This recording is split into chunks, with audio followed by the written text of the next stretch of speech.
Filipenses 4.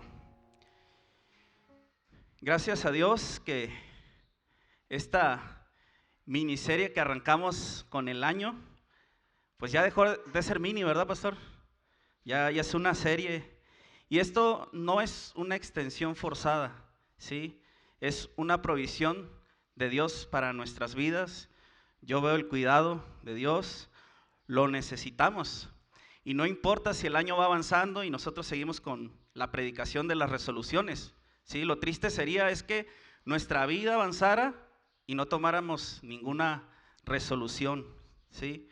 Por eso quiero animarles a que tengamos muy presentes cada una de las que hemos visto hasta hoy, ¿sí? Tal como lo hizo el pastor la semana pasada, quiero enumerarlas.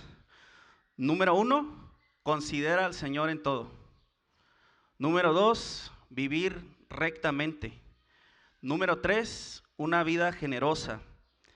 Número 4, el peso de nuestras influencias. Número 5 y la última, atesorando lo mejor. Y hablando de tesoros, hermanos, hoy quiero traerles, ¿sí?, lo que un autor del siglo XVI llamado Jeremiah Burroughs tituló en su libro, y muy atinadamente, por cierto, ¿sí?, El contentamiento, una joya rara. Así se llama ese libro. Y yo añadiría extravagante y casi extinta. Imagínense, eso lo escribió hace más o menos 400 años. ¿Cómo estaremos hoy? Entonces, nuestro tema para los que apuntan y para esta enseñanza es contentamiento, una actitud para la vida. ¿Cómo se llama el tema? Ok, ¿ya están en Filipenses? Vamos a leer el contexto de Filipenses 4, 10 al 18, esto para irnos ubicando.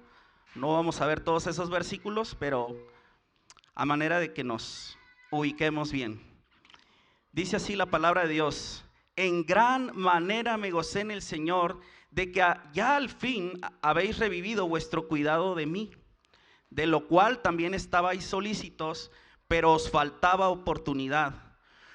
No lo digo porque tenga escasez, pues he aprendido a contentarme cualquiera que sea mi situación. Sé vivir humildemente y sé tener abundancia. En todo y por todo estoy enseñado, así para estar saciado como para tener hambre, así para tener abundancia como para padecer necesidad. Todo lo puedo en Cristo que me fortalece. Sin embargo, dice el 14, bien hicisteis en participar conmigo en mi tribulación. Y sabéis también vosotros, oh Filipenses, que al principio de la predicación del Evangelio, cuando partí de Macedonia, ninguna iglesia participó conmigo en razón de dar y recibir, sino vosotros solos. Pues aún en Tesalónica me enviaste una y otra vez para mis necesidades. No es que busque dádivas, sino que busco fruto que abunde en vuestra cuenta. Pero todo lo he recibido y tengo abundancia, estoy lleno, habiendo recibido de Epafrodito lo que me enviasteis, olor fragante, sacrificio acepto, agradable a Dios. Mi Dios pues suplirá todo lo que os falta conforme a sus riquezas en gloria en Cristo Jesús. Al Dios y Padre nuestro sea gloria por los siglos de los siglos. Amén. ¿Sí? Solo como un breve contexto, ¿sí?, esta carta a los Filipenses la escribe Pablo bajo arresto domiciliario. Es una de las cartas llamadas de la prisión. Y Filipenses también es conocida como la carta del gozo. Hace unas semanas, si se acuerdan, analizamos estos textos con el énfasis en la generosidad. Y es que Pablo simplemente pudo haber dicho: gracias, Filipenses, por esta ofrenda. Dios les bendiga, Dios les supla. Pero él, el apóstol, con ese corazón pastoral que lo caracterizó, aprovecha la ocasión para enseñar principios importantísimos para la vida cristiana. Y esta joya que saca a relucir aquí en Filipenses 4, del 11 al 13, es el contentamiento, ¿sí? Y no quiero que por favor lo pierdan de vista, porque vamos a regresar con fuerza a estos textos y otros versículos que con la ayuda de Dios nos van a traer revelación acerca de esta resolución que es totalmente práctica. ¿Oramos?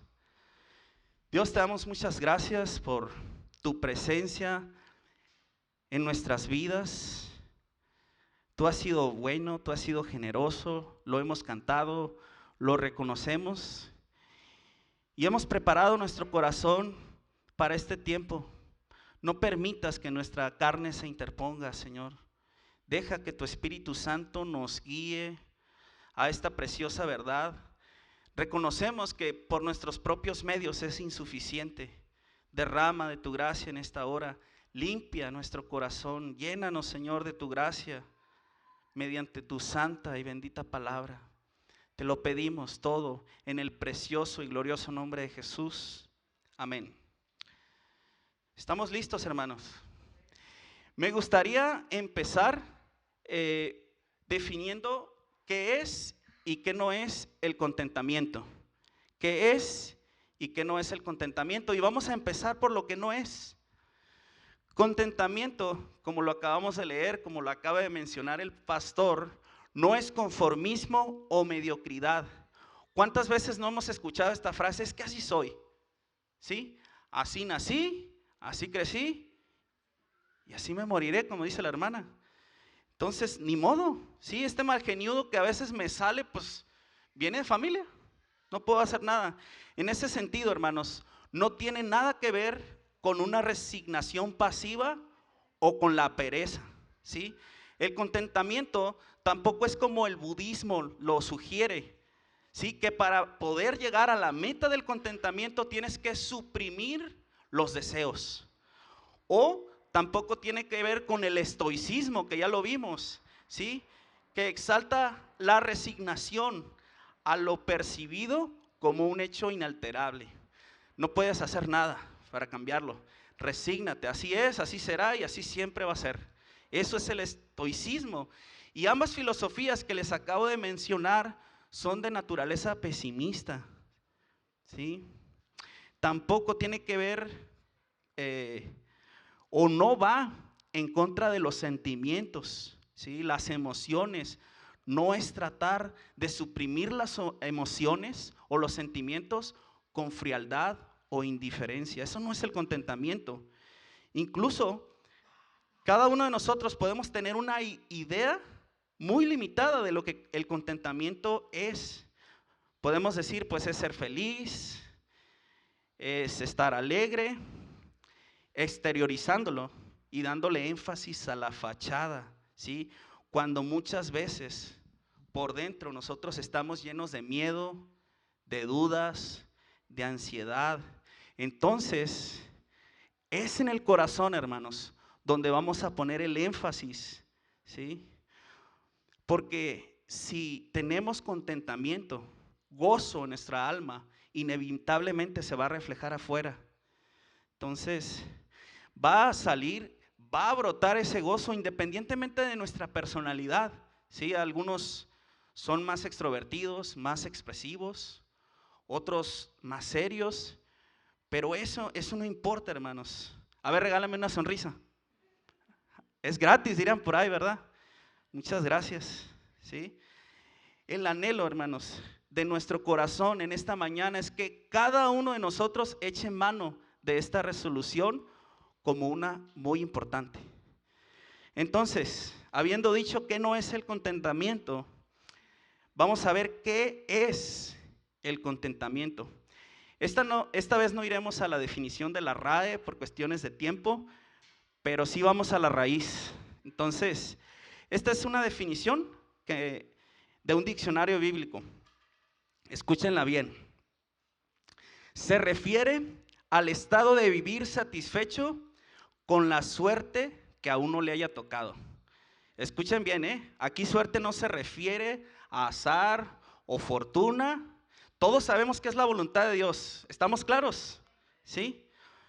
O es estar dispuesto a aceptar las condiciones que te rodean, ¿sí? La palabra griega, por lo general, para cuando se escribe contentamiento en el Nuevo Testamento es autarkeia, autarkeia, que básicamente significa lo suficiente, como dice en 2 Corintios 9:8, yo se los leo.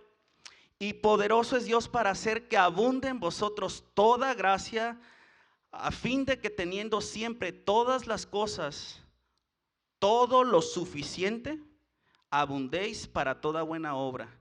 Entonces aquí está autarkeia como lo suficiente.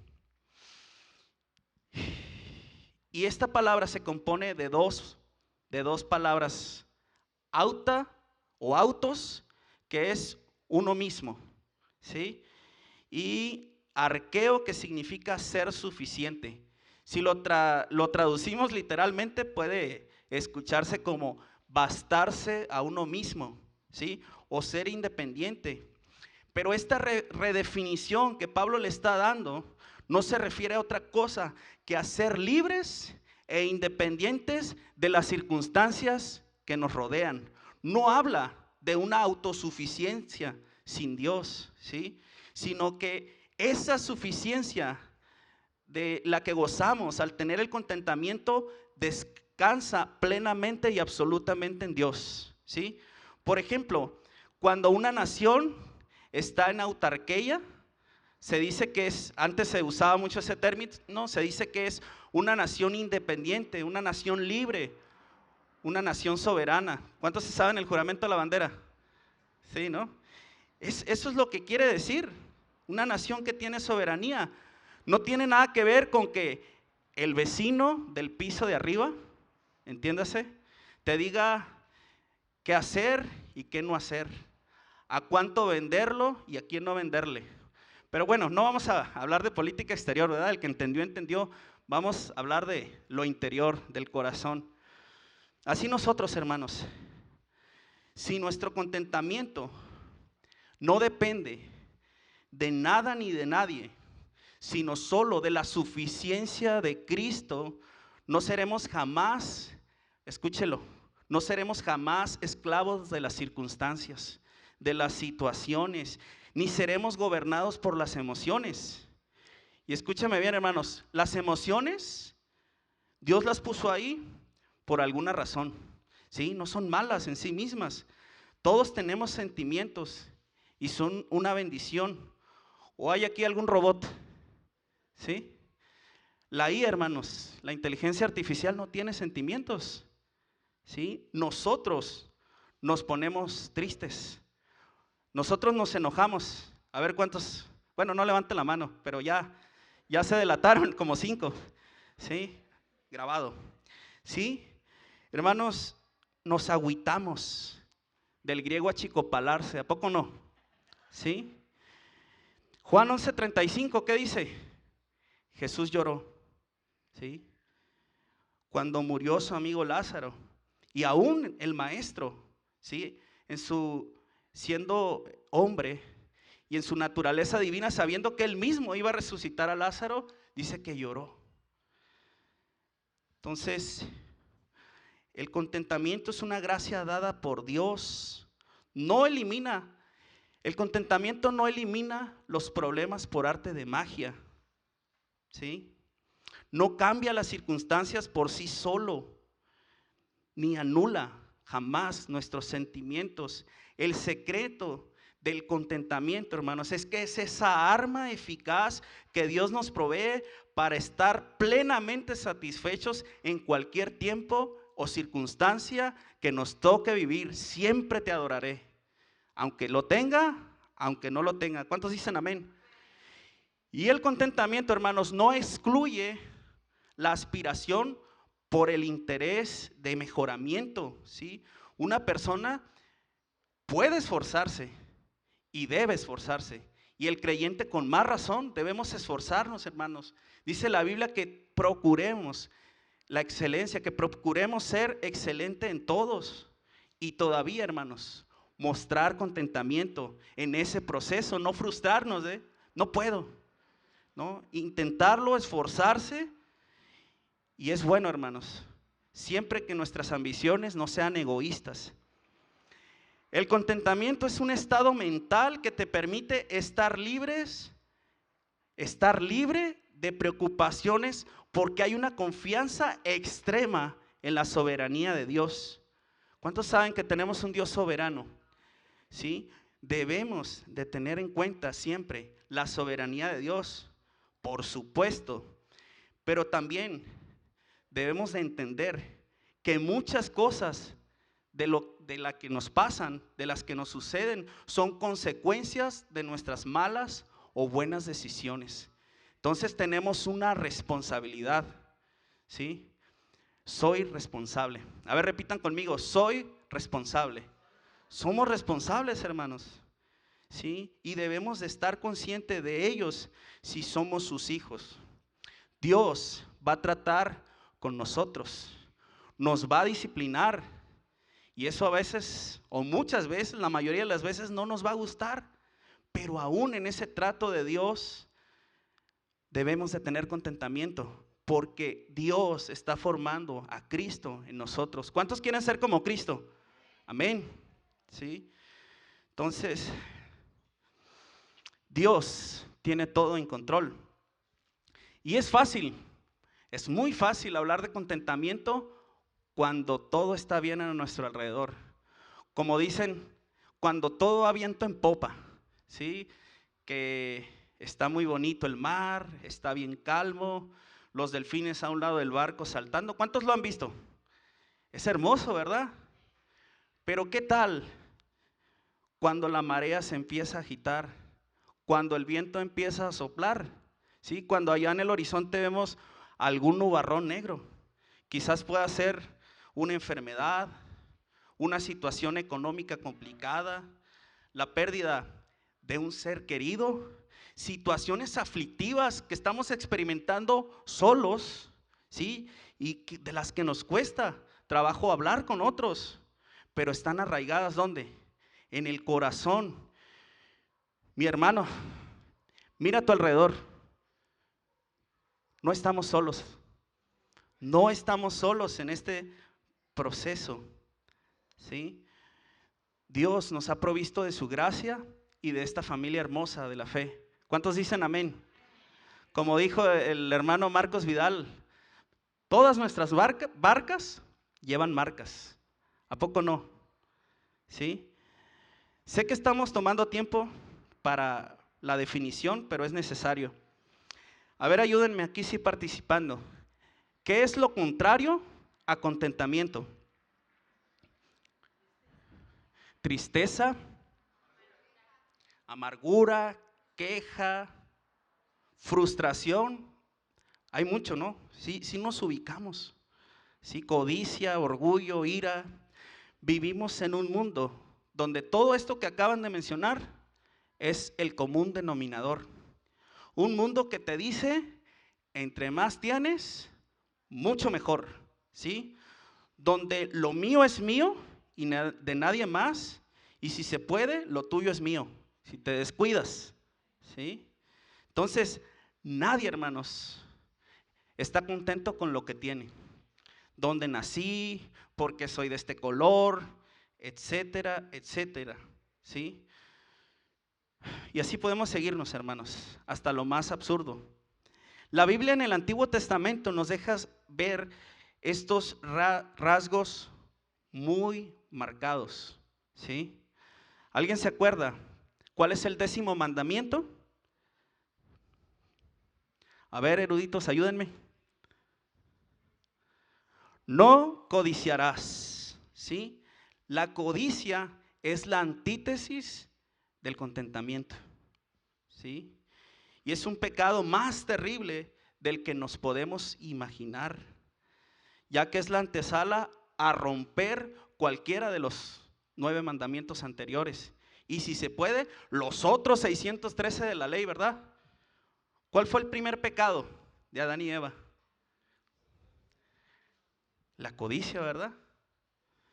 Sí, de ahí nacen otros muchos pecados. ¿Qué refleja la codicia? La codicia refleja insatisfacción del alma Por codicia, hermanos, el hombre roba. Por codicia el hombre mata. Por codicia el hombre comete adulterio.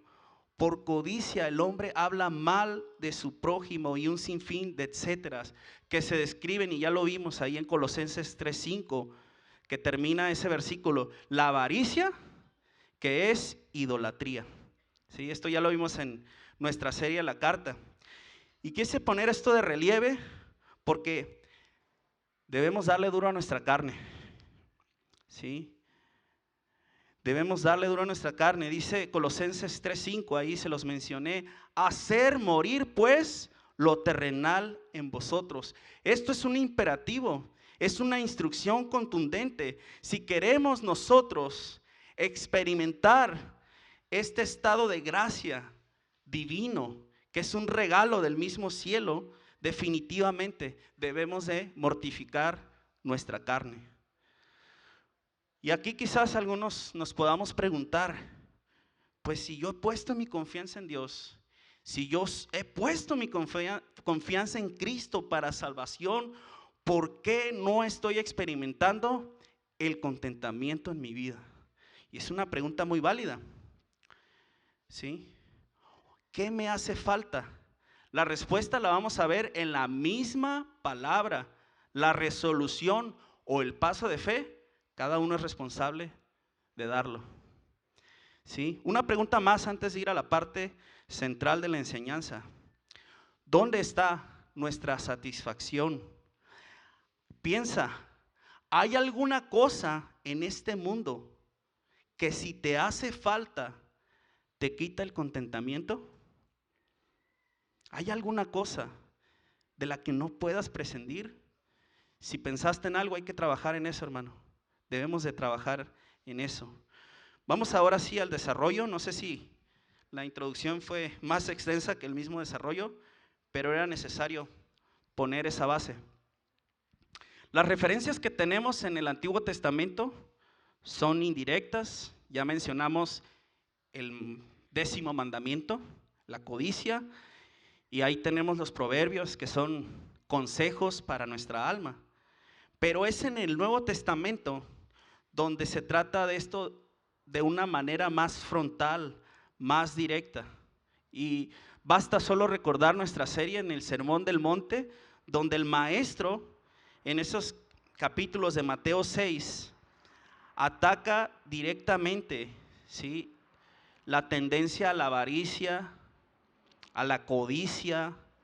Nos advierte también sobre la ansiedad, enfatizando que el cuidado que tiene nuestro Padre Celestial de nosotros, ¿sí?, y lo importante que es establecer prioridades en nuestra vida. Con la ayuda de Dios vamos a ver algunos pasajes del Nuevo Testamento para extraer principios clave para una vida de contentamiento. Y si alguien tiene un masterclass en contentamiento, ese es Pablo, ¿sí? Si alguien se graduó de la universidad del sufrimiento con doctorado, ese es el apóstol Pablo, ¿sí? Entonces tiene una autoridad espiritual, moral, para escribirnos lo que leemos en Filipenses, ¿sí? Recordemos sus credenciales. Él fue apedreado, estuvo en un naufragio varias veces, ¿sí?, encarcelado. Está escribiendo precisamente la carta del gozo desde la cárcel, ¿sí? Fue mordido por una serpiente. En una predicación, imagínense, se le cayó un muerto porque se quedó dormido. A ver, ¿cuántos están despiertos? Vamos bien entonces, ¿sí? Éutico se llamaba el joven. Mira, ya hasta la computadora se emocionó. Pero bueno, si tiene su Biblia ahí todavía en Filipenses, ya fije su vista, su atención. Ya hablamos brevemente del contexto.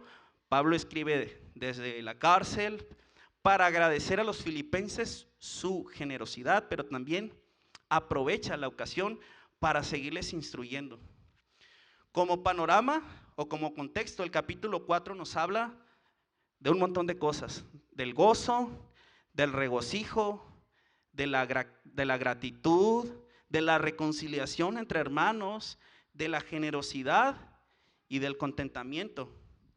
Por eso, hermanos, es que la palabra de Dios es un tesoro.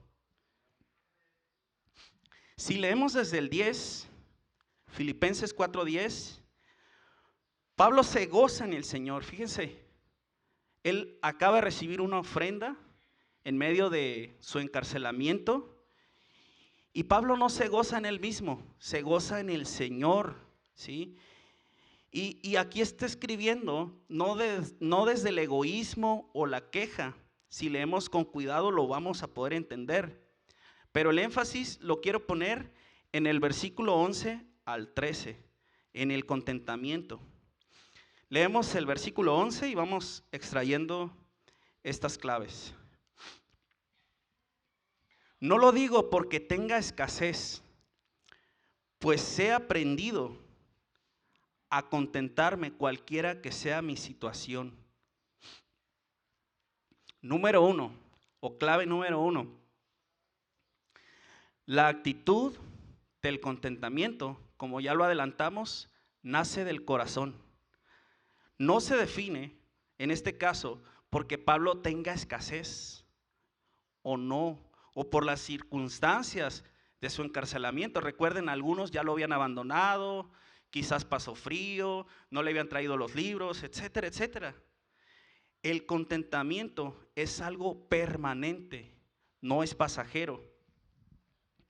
Número 2, el contentamiento es un aprendizaje adquirido. Eso lo vemos en el versículo 11 y 12. Déjenme leerles el 12.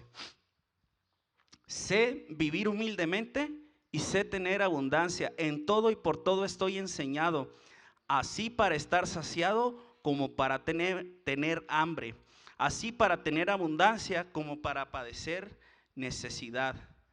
Nadie, hermanos, ni carnalmente, ni espiritualmente, nace con el contentamiento incluido. Es algo que se va aprendiendo. Es una gracia adquirida mediante el aprendizaje continuo.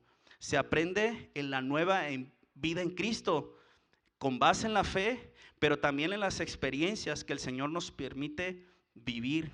Es un conocimiento práctico, ¿sí? Dios usa esas circunstancias como la escasez, ¿sí?, la abundancia, para formar nuestro carácter. Ese sé vivir, fíjense esa frase, sé vivir, habla de sabiduría activa en cualquier extremo que nos toque vivir, ¿sí? Ya sea en la pobreza, porque ciertamente es muy difícil vivir en la escasez, ¿sí? Pero ¿quién dijo que es fácil cuando se vive en la riqueza? ¿Sí? Cuando se tienen muchísimas riquezas. Pregúntenle al joven rico, ¿sí? Alguien, es un dicho popular, dijo por ahí, hay gente tan pobre que lo único que tienen es dinero. Entonces, dice Pablo, lo mismo, estoy preparado para estar saciado, como para padecer hambre. Y aquí habla de una resolución desde el corazón. No necesariamente está hablando de que Pablo no tenía nada que comer, de plano no tenía un pan o que pasó desnutrición, ¿sí? Pero ¿qué tal, hermanos? Gracias a Dios siempre Dios le proveyó, Dios le sustentó. Pero ¿qué tal si un día nos sirven arroz, frijoles y acelgas? Qué rico, ¿verdad? Y más cuando está saliendo el vaporcito ahí, ¿no? Gloria a Dios. Vamos a darle gracias a Dios, ¿sí? Sí, ¿y qué tal? Pues si un día nos toca ese filete de sirloin, no le hace que tenga grasita abajo, y que las tortillitas estén chillando en el comal, ¿le vamos a dar gracias a Dios? Gloria a Dios, gracias a Dios. Igualmente, nuestro grado de satisfacción entonces, hermanos, no va a depender de la cantidad o de la calidad de lo que recibimos, sino de un corazón agradecido, sino de valorar lo que Dios nos da en ese momento. ¿Y cuántas veces no lo trivializamos y damos por hecho que merecemos más? ¿Sí? Como decíamos en la mañana, Señor, muchas gracias porque hoy amanecí bien, porque estoy respirando sin necesidad de un respiratorio auxiliar, ¿sí? Porque pude levantarme de la cama. Sí, traigo mis detallitos, ¿verdad? Mis achaquitos, pero aquí estoy hoy en tu casa, gracias a Dios. Y es justo, hermanos, en ese contexto donde viene este precioso versículo, que la mayoría lo sabemos de memoria, el versículo 13, Filipenses 4:13, ¿sí? Todo lo puedo en Cristo que me fortalece, pero ha sido tan mal interpretado, tan mal usado, pero eso no quita lo poderoso que es. ¿Lo leemos juntos? Todo lo puedo en Cristo que me fortalece. Lo podemos hacer mejor. Todo lo puedo en Cristo que me fortalece. Mis amados, Cristo es suficiente. La verdadera fuente del contentamiento es Él, no las circunstancias. Esa es la clave número 3. Cristo es la fuente del contentamiento. Permítanme.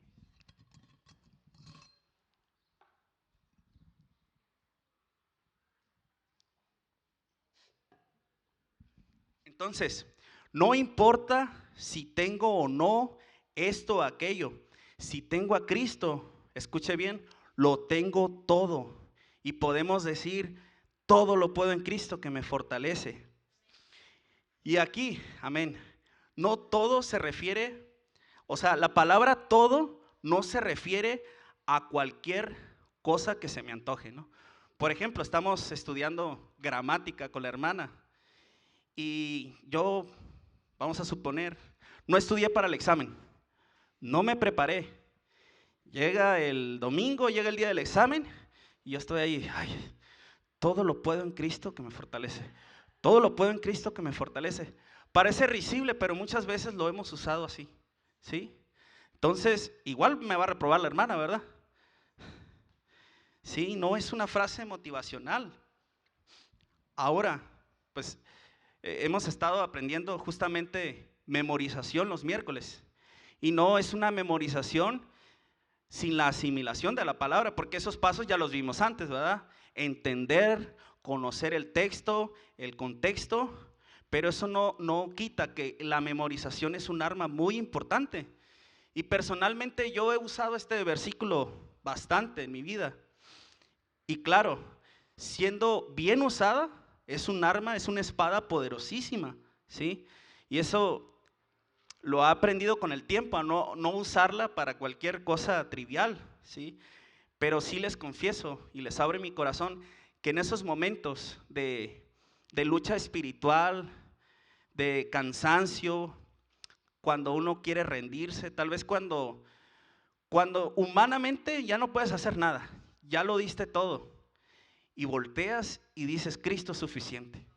Todo lo puedo en Cristo que me fortalece. Dice otra versión, Cristo me da fuerzas para enfrentar a toda clase de situaciones. ¿Sí? A toda clase de situaciones, no importa lo imposible que parezca, las circunstancias, todo lo puedo en Cristo que me fortalece. Vamos a otro pasaje, 1 Timoteo 6, 6 al 8.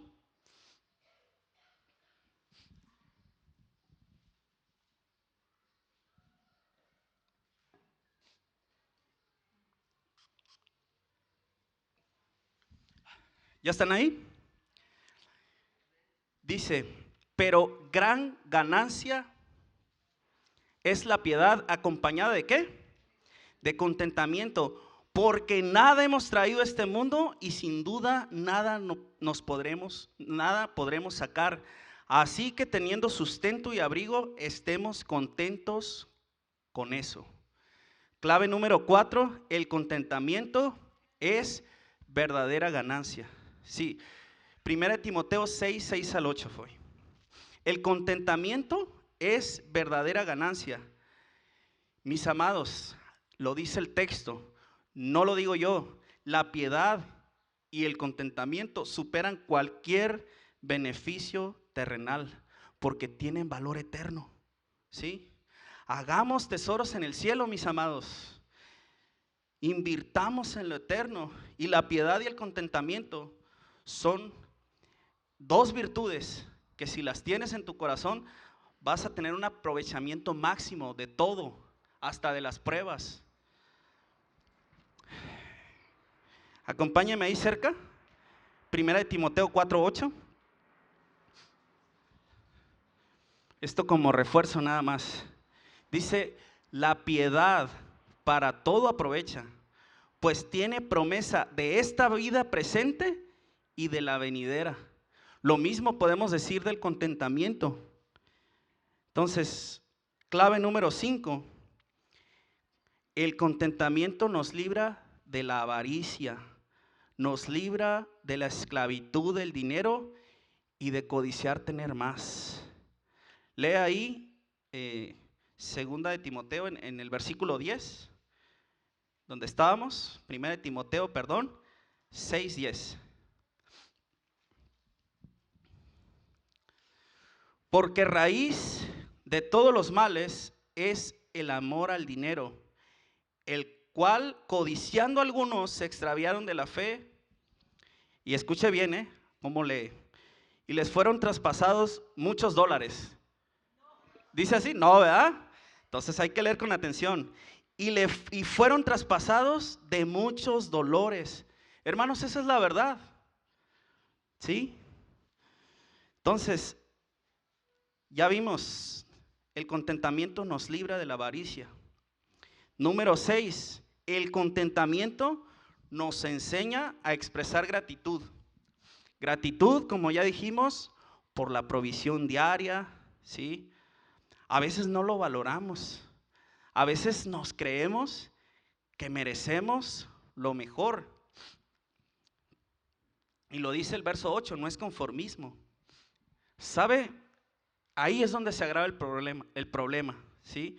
Cuando nosotros pensamos que merecemos, cuando nosotros pensamos que se nos debe algo, que nosotros somos merecedores, y aún cuando no tenemos eso que nosotros queremos, le reclamamos a Dios, ¿sí? Esos rollos que sacan de repente, ¿no? De que un cristiano merece lo mejor, dice alguien en el púlpito. Por eso traigo ese Cadillac de $200,000. No reciba menos que eso. Y es triste, hermanos, que eso se escucha frecuentemente en los púlpitos de una iglesia. Pero, hermanos, lo que nosotros debemos escuchar y leer es la palabra de Dios. Y va a sonar fuerte, hermanos, pero nos ubica en nuestra realidad.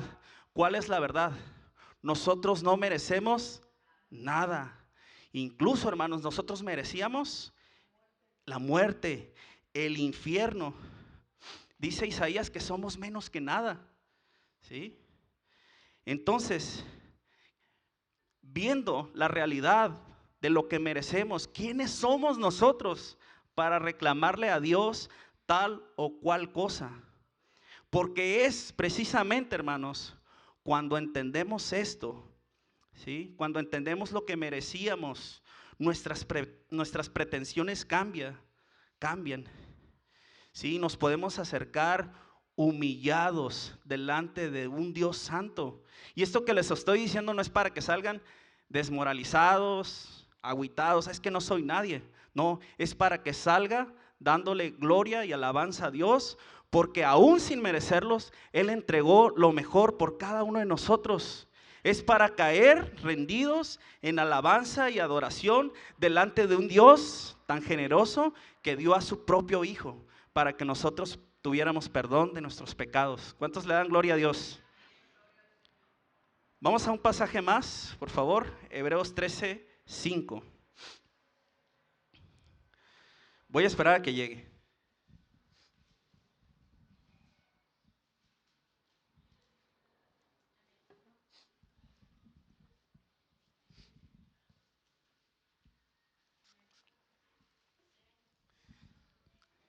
¿Ya estamos ahí, hermanos?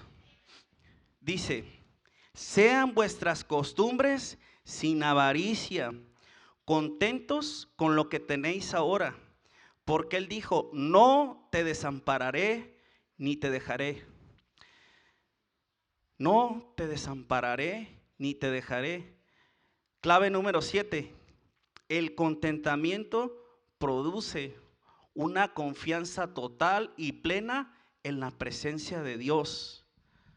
Confianza en lo que Dios ha prometido. Recuerden, no estamos solos. Este mundo, sí, te abandona, ¿verdad? El dinero tiene alas. Aún las amistades te dejan a veces. La misma salud puede estar peligrando. Pero escuche la promesa de Dios. No te desampararé ni te dejaré. La pregunta es, ¿dónde nosotros estamos poniendo nuestra confianza? ¿Qué es lo que nos sacia? ¿Sí? ¿Qué es lo que te llena? Hermanos, el único, solo hay uno, que nos puede llenar plenamente es Cristo, abundantemente. La excelencia de Cristo, hermanos, es una fuente inagotable. Es ahí donde dice la palabra que hemos sido llamados a una vida abundante. ¿Sí? Entonces, ya casi cerrando, si me pueden ayudar con el teclado. Ármate, hermanos, de la palabra de Dios. Ármate de la palabra de Dios, esta espada. ¿Sí? No estamos exentos, ninguno de nosotros, de padecer situaciones. Quizás las estemos experimentando, enfermedades, problemas. ¿Y cuál va a ser nuestra defensa ante eso? Cristo, la palabra de Dios. Este mundo, hermanos, seguirá siendo uno de sinsabores, ¿sí? Pero afírmate en la palabra de Dios. Es hora, hermanos, que afilemos nuestra espada. Dice Job 23:12, del mandamiento de sus labios nunca me separé. Escuche bien, guardé las palabras de su boca más que mi comida. Lo está diciendo Job, hermanos. Un hombre que tuvo riqueza, abundancia, banquetes, pero dice, de la palabra de Dios nunca me separé. Guardé estas palabras más que la boca en mi comida. Más que la comida. Es para ti, hermanos. La palabra de Dios, ese alimento que te sacia. Vamos a las conclusiones. Lo dije al principio, si por alguna razón no estamos experimentando el contentamiento en nuestras vidas, examinemos nuestro corazón.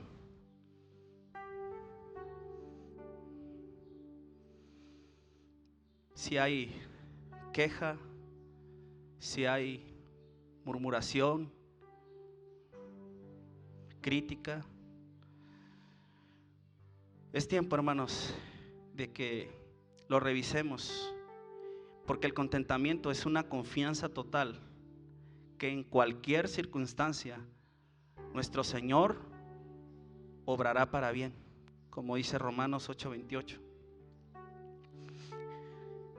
Esta es una frase de Jonathan Edwards. Dice, hay en Cristo una provisión para la satisfacción y el total contentamiento del alma sedienta y necesitada. No necesitamos de nada ni de nadie más. Cristo es suficiente. ¿Sí? No suelo regularmente usar tantas frases de teólogos, pero estudiando esto, hermanos, se encuentra uno con cada joya, con cada bendición, ¿sí? Que dices, es imposible no mencionarlo.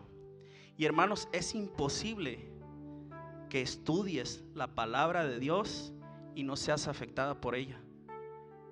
Es imposible, hermanos, que te metas a la palabra de Dios y no te inspires. porque la palabra de Dios es hermosa. Dice el salmista en el Salmo 45:1: rebosa mi corazón palabra buena. Dirijo al Rey mi canto, mi lengua es pluma de escribiente muy ligero. ¿O qué decir de Asaf cuando tuvo dudas de su fe y volviendo en sí a la presencia de Dios dijo: ¿a quién tengo en los cielos sino a ti? Porque solo tú tienes palabras y fuera de ti nada deseo. Hermanos, Proverbios 14:14: de sus caminos será hastiado el necio de corazón, pero el hombre de bien estará contento del suyo. Cuando estemos luchando contra el descontento, recordemos las promesas de Dios. El contentamiento es un estado de gracia. Por ejemplo, cuando se dice que un deportista, un futbolista está en estado de gracia, lo dicen porque está metiendo muchos goles, ¿sí? Porque todas las jugadas le están saliendo. Entonces, en la vida del creyente eso es el contentamiento. Tener la bendición de Dios independientemente de las circunstancias. No es necesariamente que todo salga perfecto, que no haya problemas, pero sí que todas las cosas que le acontecen a los hijos de Dios cooperan para bien. Esto es a los que hemos sido llamados. Entonces, es en ese estado de gracia, de amor, de comunión con Cristo, ¿sí?, donde nos podemos preguntar: ¿habrá algo que nos pueda separar del amor de Dios? ¿Algo lo suficientemente grande para alterarnos? Este es el llamado a esta hora para cada uno de nosotros. Creo que la mayoría somos de la familia de la fe, pero hemos de reconocer que lo que más necesitamos es a Cristo, es decidir por Cristo.